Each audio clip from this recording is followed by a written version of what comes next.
Dear friends, a very good morning to you all.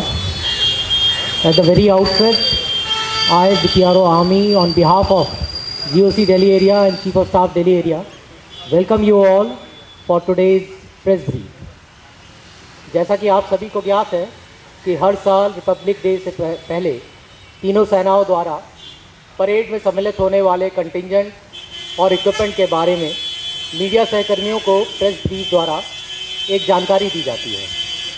आपने देखा होगा कि एयरफोर्स और नेवी ने अपना प्रेस ब्रीफ ख़त्म कर दिया था पिछले हफ्ते ही, तो इसी के तहत आज यह प्रेस ब्रीफ इंडियन आर्मी से रिपब्लिक डे परेड 2025 में सम्मिलित होने वाले आर्मी कंटिंजेंट और इक्विपमेंट के बारे में है। This press brief would be presided by major general Sumit Mehta, Vishisht Seva medal, chief of staff Delhi area. I will now just give the rundown of today's event. Initially, the Chief of Staff Delhi area would be addressing us all with respect to the Indian Army contingent and the equipment that would be participating in Republic Day Parade 2025. Post this, we have among us Air Commodore Manish Agarwal, responsible for Tri-Services transformation to include jointness and integration, and would be briefing us on the Tri-Services W, which is participating for the first time in the Republic Day Parade. Thereafter, we would be open for any queries or clarification if you may have so. Post this, I would request you to raise your hand, and when nominated, please introduce yourself as well as the media house you represent, and thereafter please ask the question. Here I would like to request as well as emphasize to restrict your queries or clarifications sought to the Army contingent and the equipment which are participating in Republic Day Parade 2025 only. No other query related to operational or any other aspects will be entertained. In addition, we have among us contingent commanders who would be leading the Army contingent on 26 Jan 2025. Post the brief, they would be standing at your right and back. You may interact with them if you so wish. Now, before I request the Chief of Staff Delhi area to address us all, I would take the opportunity to introduce the General Officer. Major General Sumit Mehta, Vishish Seva Medal, an alumni of National Defence Academy. General Officer is a graduate of Technical Staff Course, Higher Command Course, and NDC at Nairobi, Kenya.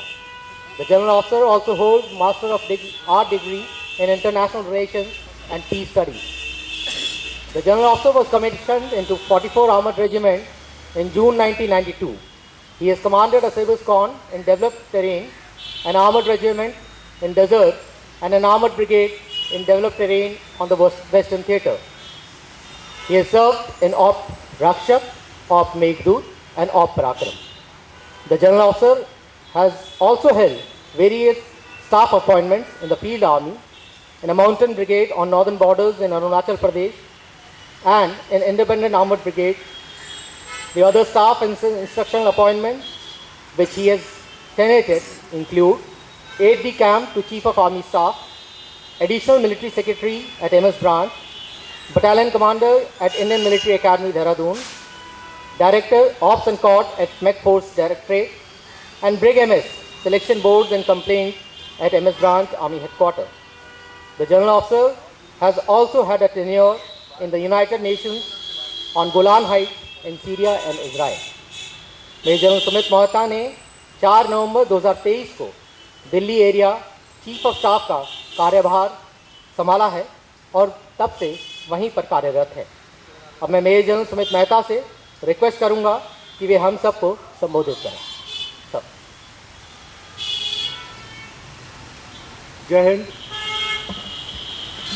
सभी उपस्थित media के मित्रों तथा contingent commanders कुछ मौजूद हैं, कुछ आने वाले हैं, उन सबको मेरा अभिनंदन, नववर्ष की शुभकामनाएं।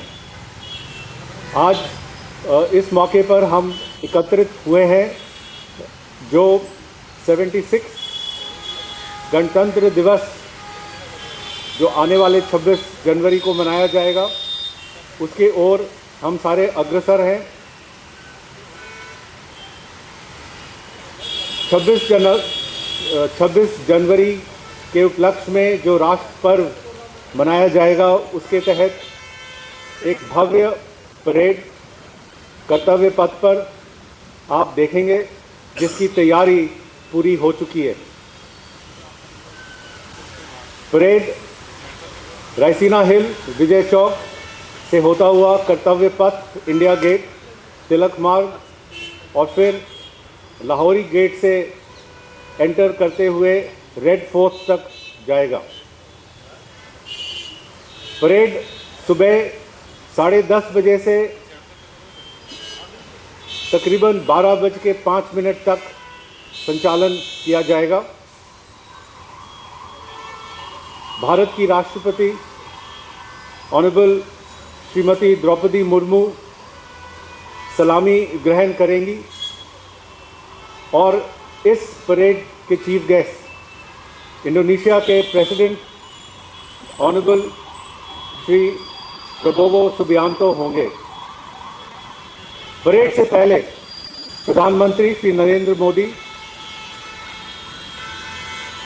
भारत के वो सैनिक जो वीरगति को प्राप्त हुए, उनको नेशनल वॉर मेमोरियल पर देश की तरफ से श्रद्धांजलि अर्पित करेंगे।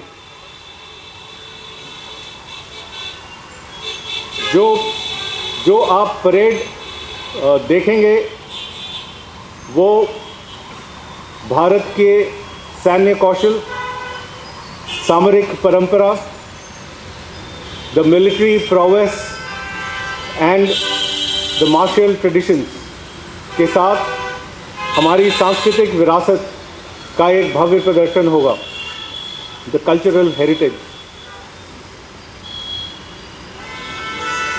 इस साल के परेड को लेफ्टिनेंट जनरल भवनीश कुमार विशिष्ट सेवा मेडल लीड करेंगे और मैं उसका सेकंड इन कमांड दूंगा। परेड के मुख्य आकर्षण इंडोनेशिया से आया हुआ मार्चिंग दस्ता और उनका band, horse mounted contingent, mechanised contingents और मार्चिंग दस्ते, और उसके बाद टैबलूज और कल्चरल परफॉर्मेंस होगा। परेड 300 मेंबर के आह्वान कॉन्टिंजेंट से लीड किया जाएगा। उसके बाद एयरफोर्स के हेलीकॉप्टर्स, राष्ट्र का झंडा, तीनों सर्विसेज का झंडा लेकर सभी उपस्थित जनों के ऊपर फूल बरसाते हुए निकलेंगे और फिर आप परेड कमांडर और उनके पीछे सारे कॉन्टिंजेंट्स को देखोगे। इस साल परेड पर 3 योद्धा मौजूद होंगे, 2 Paramvir Chakra, subedar major honorary captain Yogendra Singh Yadav, जो अगर आपको याद हो कारगिल के युद्ध के वक्त 19 साल के उम्र में सबसे यंगेस्ट परमवीर चक्र अवॉर्डी हैं। दूसरा सूबेदार मेजर संजय कुमार, वो भी कारगिल युद्ध मुश्को वैली में .4875 के ऊपर जो ऑपरेशन था उसके लिए जिनको मिला था।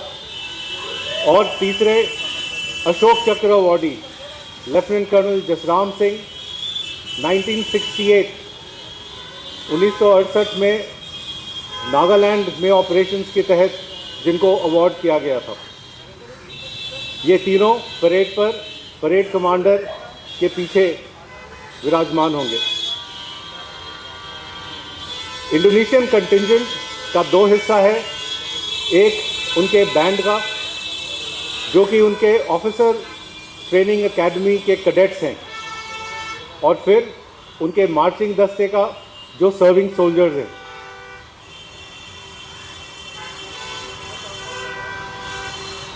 जो आर्मी का परेड है वो mounted horse mounted 61st cavalry lead करेगा। उसके पीछे मैकेनाइज्ड कॉलम होंगे जिनमें आर्मर्ड कोर के T-90 टैंक्स, मैकेनाइज्ड इन्फेंट्री से BMP-2 इन्फेंट्री कॉम्बैट व्हीकल, नाग एंटी टैंक मिसाइल सिस्टम होंगे, इन्फेंट्री के स्पेशलाइज्ड मोबिलिटी व्हीकल्स का एक दस्ता होगा जिनमें रिसेंटली इंट्रोड्यूस आत्मनिर्भर भारत का एक अच्छा उदाहरण प्रस्तुत करते हुए वो सारी गाड़ियाँ निकलेंगी। उनके बाद आर्टिलरी के ब्रह्मोस मिसाइल, पिनाका व ग्रैड अग्निबाण रॉकेट लॉन्चर सिस्टम होंगे। और फिर पहली बार राजपथ कर्तव्य पथ पर दर्शाए जाएंगे बैटलफील्ड सर्वेलेंस सिस्टम, जो कि हाई ऑल्टीट्यूड और डेजर्ट दोनों के लिए बनाए गए हैं, वो होंगे। और आकाश मिसाइल सिस्टम। जो मार्चिंग दस्ते हैं वो brigade of the guards, joint regiment, Garhwal rifles,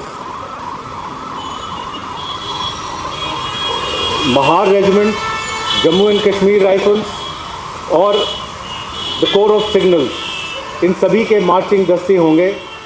जो कोर ऑफ सिग्नल्स के मार्चिंग दस्ता है उसको एक वुमेन ऑफिसर कमांड कर रही हैं। इनके पीछे Indian navy, Indian air force, coast guard और फिर CAPF एंड ऑक्सिलरी फोर्स, जिनमें Assam rifles, CRPF, railway protection force, Delhi police और BSF के कैमल माउंटेड कंटिंजेंट और बैंड होगा। इस बार के परेड में जो PRO साहब ने बताया, tri services tableau, Indian army veterans का टैब्लू और एक DRDO का टैब्लू भी होगा। जो मार्चिंग दस्ते हैं उनमें NCC, नेशनल सर्विस स्कीम के छात्र भी अपना प्रदर्शन करेंगे और इन सब के तहत ब्रास और पाइप एंड ड्रम बैंड्स होंगे। जो कल्चरल पैजेंट है उसमें 26 टैब्लूज हैं, 16 जो स्टेट्स को दर्शाते हैं और 10 जो डिफरेंट मिनिस्ट्रीज और डिपार्टमेंट्स के टैब्लूज होंगे। परेड में एक कल्चरल परफॉर्मेंस किया जाएगा जो 5000 परफॉर्मर्स परफॉर्म करेंगे। इस बार एक नया नज़ारा होगा जिसमें कि ये सारे कल्चरल परफॉर्मर्स जो सांस्कृतिक प्रोग्राम करेंगे वो पूरे कर्तव्य पथ पर होगा। कल्चरल परफॉर्मेंस के बाद आप मोटरसाइकिल के ऊपर करतब डेयर डेविल्स को देखेंगे जो कि कोर ऑफ सिग्नल्स के हैं। और लास्ट में इंडियन एयरफोर्स की फ्लाई पास, जिसमें 40 हवाई जहाज़ एयरफोर्स के, ट्रांसपोर्ट फाइटर्स सम्मिलित और 3 इंडियन कोस्ट गार्ड के होंगे। जो परेड का समापन है वो राष्ट्रगान से होगा। आज आपके बीच में कॉन्टिंजेंट कमांडर्स होंगे जिनसे आप इसके बाद मिल सकते हो। उनमें से कुछ कॉन्टिंजेंट कमांडर्स हैं जिनको यूनाइटेड नेशंस के द्वारा जनरल एडवोकेसी अवार्ड मिला हुआ है, जो अगर आपको ख्याल हो सेक्रेटरी जनरल साहब ने प्रेजेंट किया था। कुछ ऐसे और कंटिंजेंट कमांडर्स हैं जिन्होंने एडवेंचर स्पोर्ट्स टेक्निकल प्रोफिशिएंसी में नाम कमाया है, इक्वेस्ट्रियन इवेंट्स में प्रोफिशिएंट है। आप उनसे जब मिलोगे तो वो आपको अपने बारे बताएंगे।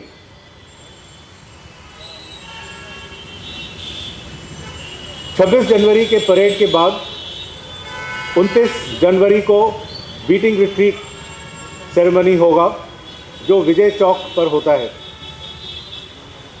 ये परेड शाम 5:15 से शुरू होगा और रिट्रीट साउंड होने पर समापन होगा उसका। इसके तहत Indian army, Indian navy, Indian air force और सीएपीएफ की बैंड्स अपना प्रदर्शन करेंगे, जिनमें तकरीबन 29 ट्यून्स बजाए जाएंगे और वो डिफरेंट फॉर्मेशंस का आकार लेकर मार्च करेंगे। मैं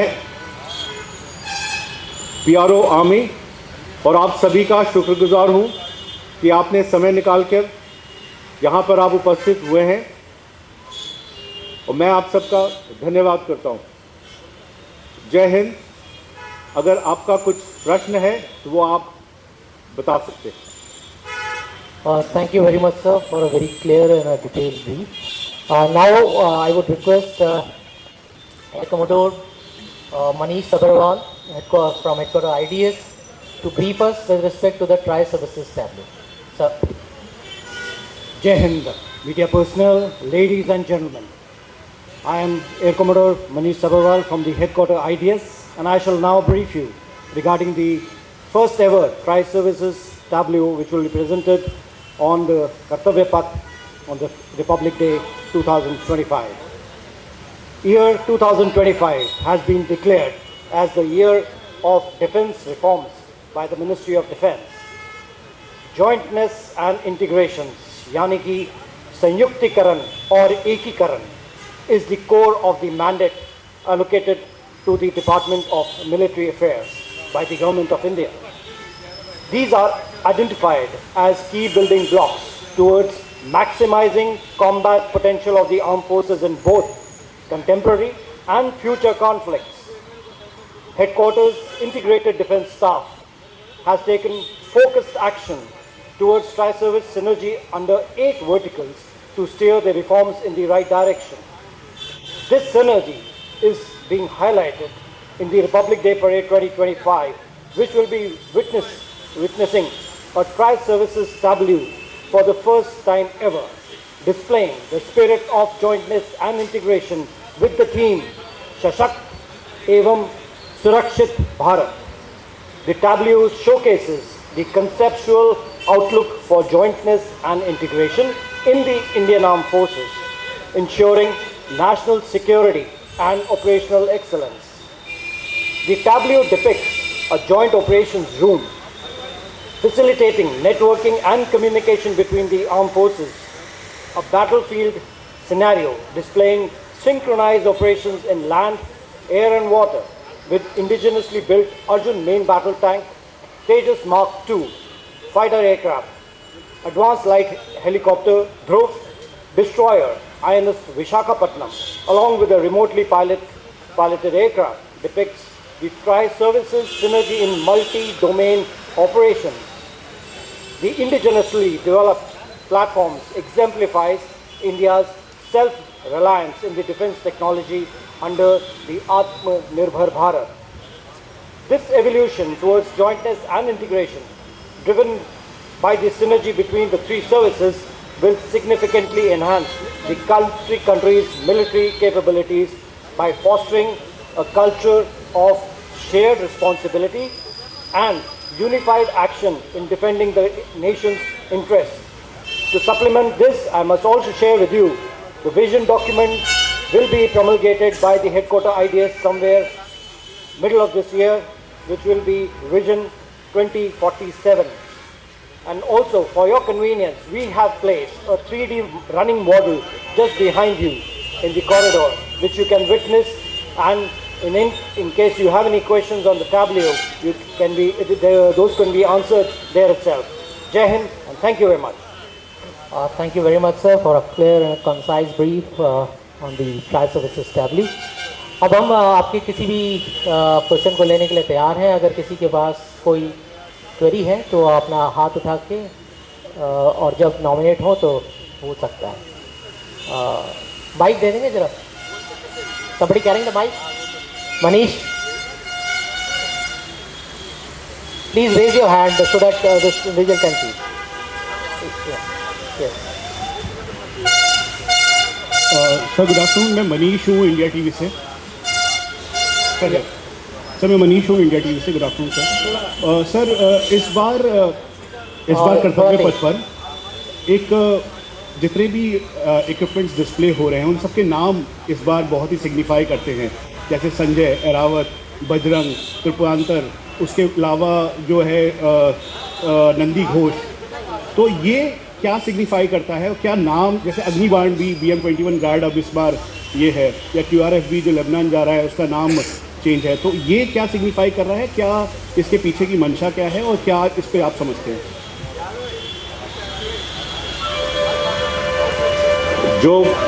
जो ये आप जिन सबों का नाम मेंशन किया, अगर आप देखेंगे संजय, वो बैटलफील्ड सर्वेलेंस सिस्टम के ऊपर रखा गया है, तो उसका कनेक्शन आप बना सकते हैं. जितने स्पेशलाइज्ड व्हीकल्स जो कि आत्मनिर्भर भारत के तहत बनाए गए हैं, उनका जो नाम आपने पहले देखा होगा वो उसकी काबिलियत को दर्शाता था. All terrain vehicle, specialised mobility vehicle etcetera. अभी उनको हमने उनका नामांकरण किया है, जो अभी तक नामांकरण नहीं हुआ था. तो जो नाम जब उनका डाला गया तो देखा गया कि किस प्रकार से उनका रोल और हमारे अपने सांस्कृतिक और हमारा जो हेरिटेज है उसमें क्या ऐसा चीज़ है जो उसको अच्छा डिपिक्ट कर सकता है. तो अगर आप देखेंगे उसमें एक इक्विपमेंट है जिसका नाम है चेतक, और वो मोबिलिटी व्हीकल है, तो उनका समावेश है. तो उस नज़रिए से इनको किया गया है. Thank you. हाँ जी, आप. I Harish Upadhyay from Reader's Messenger. I have a set of questions. Whether CISF is participating in this parade. Second is that our IPKF have been deployed in any country. If yes, in which country? If you see the CAPFs which are taking part, CISF this time is not part of it. CRPF is part of it, right?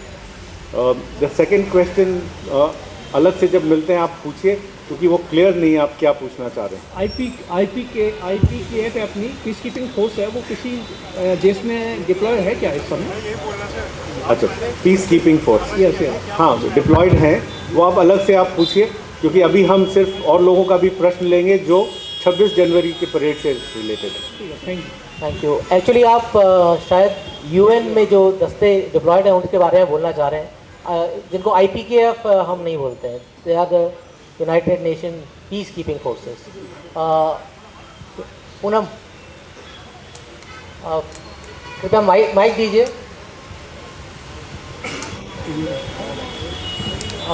After this. Sir, मैं पूनम पांडे हूँ Navbharat times से. आपने बताया कि parade की शुरुआत 300 member के एक दस्ते से होगी, तो वो क्या होगा? जैसे लास्ट टाइम था कि वो सांस्कृतिक दस्ता था, शंख और सारे इंडियन वाद्य यंत्र साथ में थे, तो इस बार क्या नया है, वो क्या कैरी करेंगे? और दूसरा सर, आपने बोला कि एक नज़ारा जो कर्तव्य पथ पे अलग दिखेगा, कि सांस्कृतिक कार्यक्रम पूरे कर्तव्य पथ पे होंगे, तो ये किस तरीके से अलग है पिछली बार से? जो शुरू का दस्ता है उसको अगर आप ध्यान दें तो मैंने बोला था वो आह्वान है. वो वही कार्रवाई कर रहा है जो लास्ट टाइम आपने देखा था, जिसमें नगाड़े हैं और जिसमें और अलग इंस्ट्रूमेंट्स हैं. जो नंबर्स है उनका उसमें वृद्धि है। तो इस बार उसका जो इफ़ेक्ट है वो आप और अच्छा देखेंगे। जो दूसरा प्रश्न आपने किया है 5000 सांस्कृतिक कलाकारों का, सो अभी तक ज़्यादातर आप देखते थे कि जो कल्चरल परफॉर्मर्स हैं वो कर्तव्य पथ पर चलते हुए आते थे, और जहाँ पर प्रेसिडेंशियल बॉक्स है, जहाँ पे राष्ट्रपति जी विराजमान हैं बाकी डिग्निटरीज़ के साथ, उसके सामने जाकर वो परफॉर्म करते थे और फिर चलते हुए आगे की ओर निकल जाते थे। तो ये समझा गया कि जो बाकी के लोग मौजूद हैं उनको ये कल्चरल परफॉर्मेंस का नज़ारा नहीं मिल रहा है, इसलिए ये पूरा कर्तव्य पथ के ऊपर फैलकर सबके सामने आप देखोगे वो सारा जो कार्रवाई है, जो कोऑर्डिनेशन है, जो कोरियोग्राफी है, वो एक होगा। हाँ सर, आप Sir, Kunal Dutt here from PTI. I have two small questions. One is if you can just list the number of platforms and the contingents which are going to participate for the very first time in the Republic Day Parade. And while Indonesian president have before been guest as the chief guest, but the contingent, the marching contingent and the band contingent, is this the first time an Indonesian marching contingent and band is taking part in the Republic Day Parade, sir? Thank you. Okay. So of the things that you will see for the first time, of the mechanized columns के ऊपर जो हैं, one is the battlefield surveillance system. It is coming for the first time. The second would be the DRDO tableau, which is depicting Pralay, which is a short-range ballistic missile. These two are the ones which you will see for the first time. The second part is related to the Indonesian president. They are the chief guest. This is the fourth time we have the Indonesian president coming to us as the chief guest. If you look into history, the Indonesian president was the first invitee in 1950 on the first parade. With respect to the contingent which is marching, it is the first time? Yeah.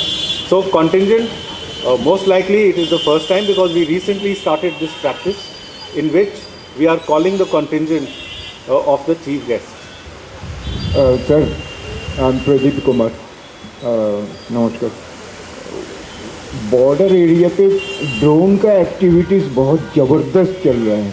Pradeep Kumar ji, आप शायद जो मैंने initial brief किया था उसमें आप late आए। नहीं मैं आ रहा हूँ 26 जनवरी में यही। तो सर सीधा 26 जनवरी की बात मैं है। पूछ रहा हूँ।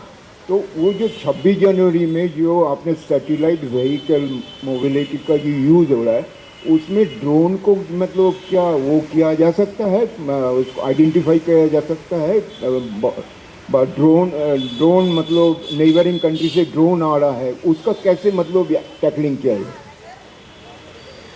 ये जो इक्विपमेंट मैकेनाइज्ड कॉलम में है उसमें एंटी ड्रोन सिस्टम अभी हमने यहाँ पे नहीं लाया है इस साल। हाँ, जो बैटलफील्ड सर्वेलेंस सिस्टम है वो कुछ और कार्रवाई करता है। आप पूछिए।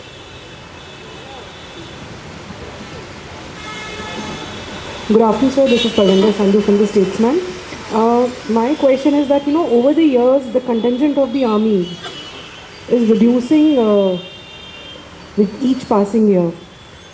And this year too, we did not see Para-SF or any other, like Corps of Service or Ordnance Corps and all. So is it a deliberate decision to reduce the number of contingents from the army? If you go into historical parades, you will see that the parade used to be there for over an hour and a half.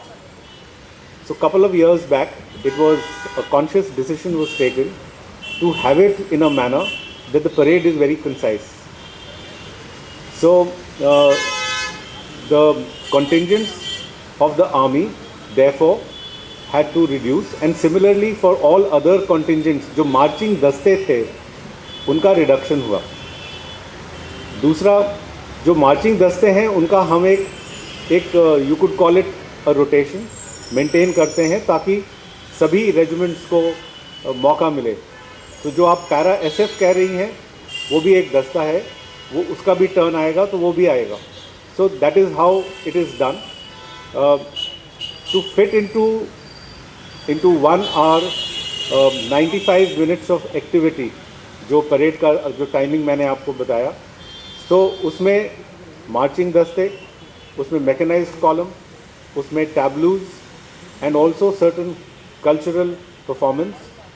So it is a milieu which actually depicts your military prowess, the martial traditions, your cultural heritage, so that it gives a holistic picture of the nation. That is the sense with which the parade is now being brought forward for the country. So I'm Pranav. I think we will take only 2 questions. Thereafter, we may interact so that we have time for informal interaction. Yes, please. Sir, I'm Pranav Prakhar from Vision Television. In the flying past, जो होना है उसमें कौन-कौन से aircraft हैं? If you can give a little detail on that, please. So what I will urge you is just visit the site of the Air Force. They've given it out, right? I can broadly tell you, there are fixed wing aircrafts of transport. So you have C-130 Hercules, you have C-295, you have C-17s, you also have P-8Is, you have fighter aircrafts as in MiG-29s, Sukhois, Rafale, you have Dorniers from the Coast Guard. Initially the parade is led by, has a fly past of Mi-17s which are carrying the flags. So these are the things. Overall, as I mentioned, there are 40 aircraft from the Air Force and there are 3 from the Coast Guard. Sir Shailesh from national defence sir, ये sir आपने नामों को लेकर सांस्कृतिक विरासत के बारे में बताया, उनका महत्व बताया, पर मैं देख रहा था कुछ वेपन सिस्टम के कलर्स बहुत अलग हैं इस बार, वाइट हैं, कुछ अर्दन कलर्स हैं, बाकी जो ग्रीन मिलिट्री कलर्स होते हैं, तो इसके पीछे भी कोई सोच है, कोई महत्व है सर? सो जो इक्विपमेंट आपके सामने से जाता है वो उसका जो कलर है, जो कॉम्बैट, जो कैमोफ्लाज पैटर्न उसके ऊपर पेंट किया जाता है, वो उस इलाके को दर्शाता है जहाँ से वो इक्विपमेंट आया है. सो अगर वो पूरा ब्राउन है तो वो डेजर्ट से आया होगा, अगर वो कैमोफ्लाज पैटर्न में हरियाली है, ग्रीन एंड वाइट है या ब्राउन्स भी हैं, तो वो अलग अलग इलाके का है.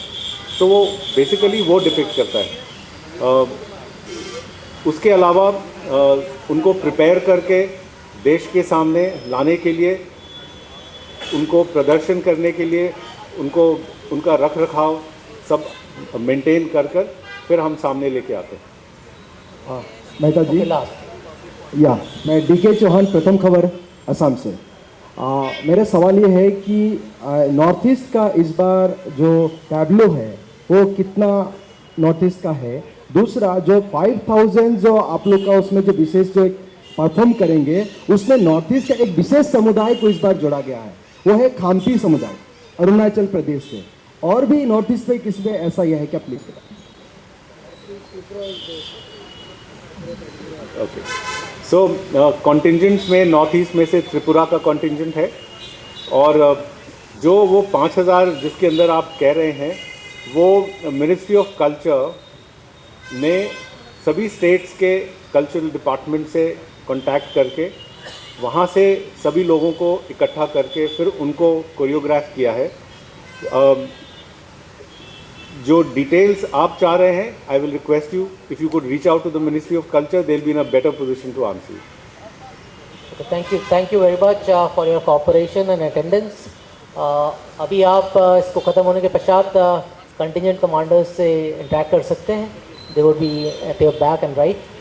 Again, on behalf of the GOC Delhi area and Chief of Staff Delhi area, we thank you all for attending this press brief on the Republic Day Parade 2025. Thank you. Thank you.